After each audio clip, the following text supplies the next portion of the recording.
बिस्मिल्लाहिर्रहमानिर्रहीम नहमदुहु व नुसल्ली अला रसूलिहिल करीम अम्मा बाद फ़अऊज़ु बिल्लाहि मिनश शैतानिर रजीम बिस्मिल्लाहिर्रहमानिर्रहीम। आज का हमारा सबक है होंठों के मखारज और उनसे अदा होने वाले हुरूफ, यानी होंठों में कितने मखारज हैं और उससे कितने हुरूफ अदा होते हैं। ये है आज का हमारा सबक और आज का हमारा टॉपिक। तो तफसील में जाने से पहले आप तमाम न्यू लिसनर्स और व्यूवर्स से दरख्वास्त है कि चैनल को सब्सक्राइब करें और बेल के आइकन को भी दबाएं और वीडियो को शेयर भी ज़्यादा से ज़्यादा करें।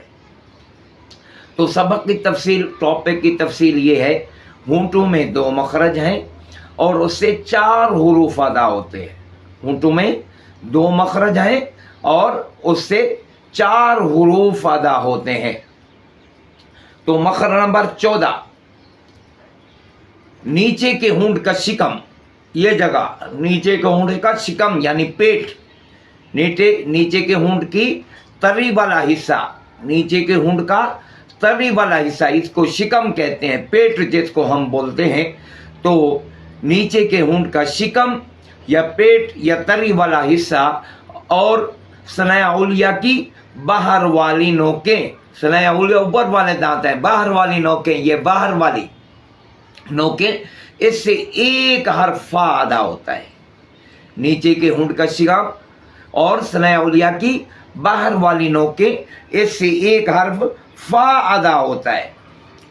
और मखरज नंबर 15, दोनों होंठ, मखरज नंबर 15, दोनों होंठ, इससे 3 हर्फ अदा होते हैं। नीचे के दोनों होंठों से 3 हर्फ अदा होते हैं, बा, मीम और गैर, वाव गैर मद्दा, बा, मीम और वाव गैर मद्दा अदा होते हैं। वाव गैर मद्दा से मुराद वाव लीन और वाव मुतहर्रिक है।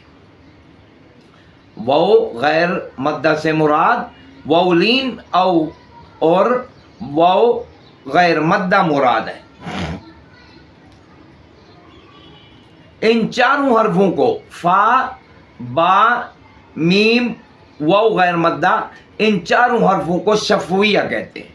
शफत के माना होंठ के आते हैं, शफत के माना होंठ के आते हैं।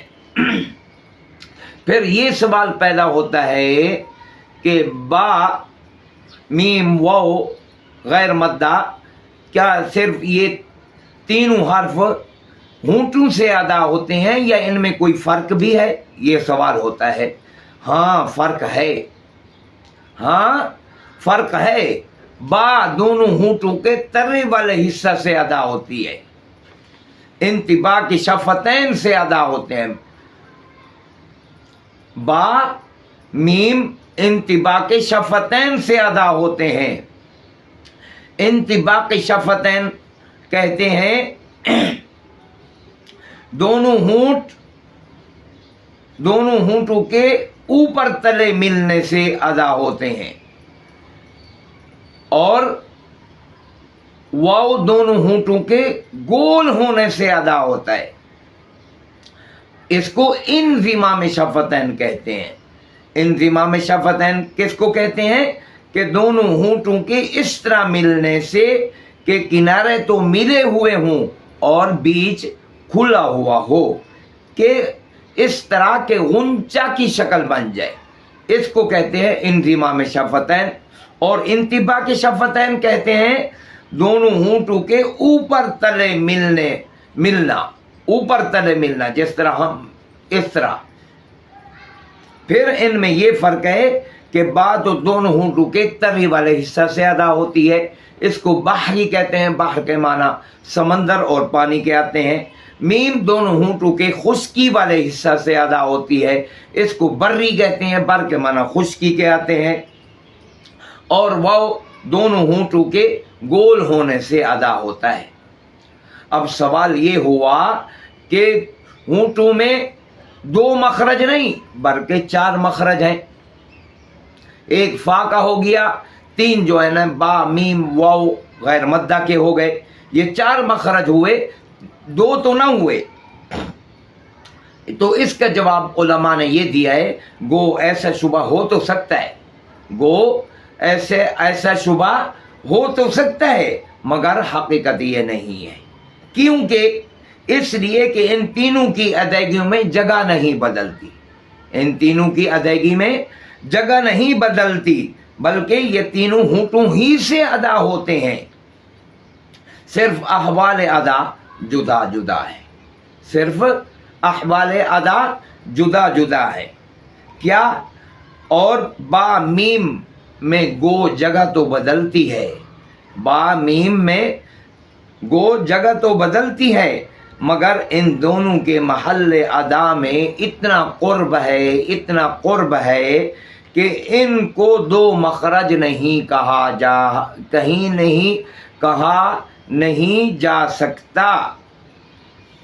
گو با میم میں جگہ تو بدلتی ہے، مگر ان کے محل ادا میں اتنا قرب ہے کہ ان کو الگ الگ مخرج نہیں کہا جا سکتا۔ واللہ اعلم بالصواب۔ یہ ہے آج کا ہمارا سبق۔ اللہ تعالی ہم سب کو ان مخارج کی ادائیگی کے موافق قرآن مجید صحیح پڑھنے کی، تجوید کے ساتھ پڑھنے کی توفیق عطا فرمائے، اور عمل صالح کی بھی توفیق عطا فرمائے، اور ہم سب کو اخلاص کی دولت سے مالا مال فرمائے، اور ہم سب کا خاتمہ بھی بالخیر فرمائے۔ ہم سب پر اللہ تعالی اپنی نعمتوں کی بارش فرمائے۔